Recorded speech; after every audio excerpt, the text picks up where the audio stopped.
if you think about the Teddy Roosevelt era of conservation and sort of an attitude that I also grew up with as a Girl Scout, things like that.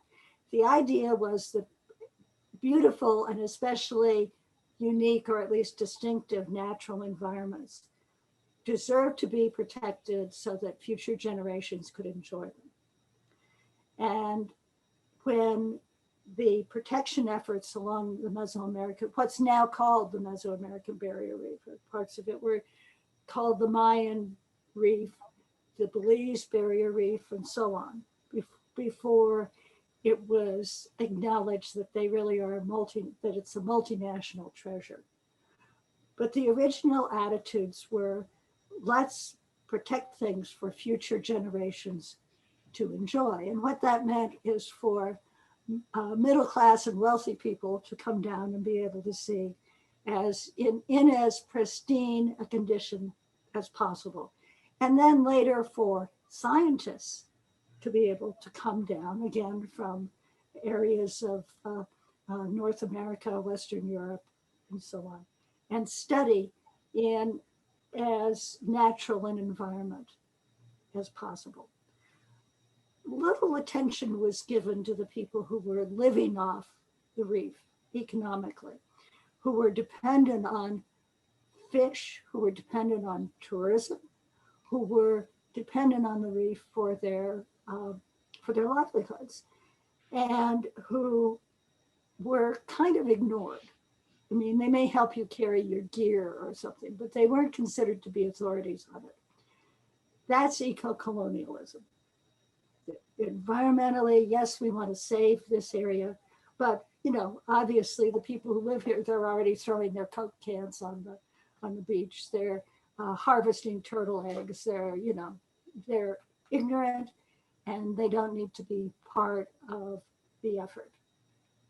What's happened in the last, I would say 15 or 20 years is a turn away from that to an understanding by groups like Healthy Reefs for Healthy People that the effort should be not just informed by local communities, but the local communities should actually initiate and have responsibility for a lot of the effort, and that the money and expertise that may come from academic institutions and philanthropic foundations in what we call the developed world, although who knows what we're developed in or toward, that should be called on, it can be called on as a resource by these local communities.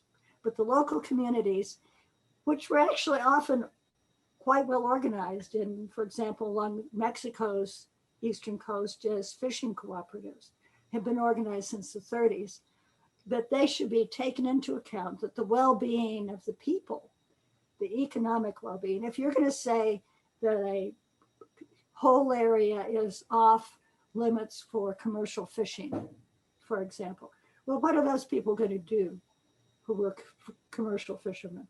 And what motive would they have to, say, have certain seasons be closed and not be able to fish year-round?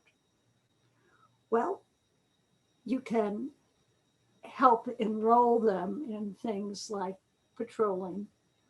You can train them to scuba dive and make them citizen scientists.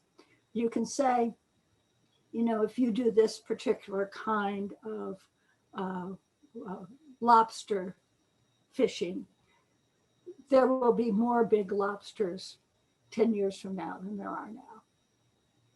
And don't be top down about it, be bottom up about it. And that is turning out to work quite well. In one case in Roatan, one of the community coordinator for Honduras, for the Healthy Reefs for Healthy People initiative, pointed out that one of the problems was that the reefs were getting too many quote unquote nutrients, let's say sewage, from untreated sewage because people were relying on septic tanks rather than a modern sewage treatment system. They raised the money and put in a modern sewage treatment system. And within a few years, there was a 30% improvement in the reef and the health of the reef. That's extraordinary. I mean, we think about global warming and what can we do about it, and we try to do everything we can, but they're efforts that are achievable. You can say it's going to cost $2 million to put in a modern sewage treatment plant. Let's go to the World Wildlife Fund, or let's go to the Ford Foundation, or whatever, and make a proposal for funding for that. Let's ask everybody who's a dive operator on this island to chip in a certain amount of their profit every year toward running this plant.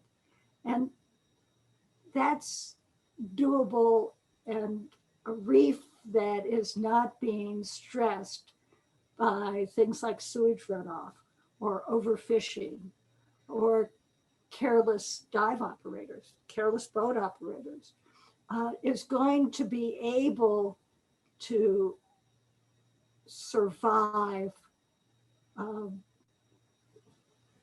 better while we try to do something about the global problem of climate change.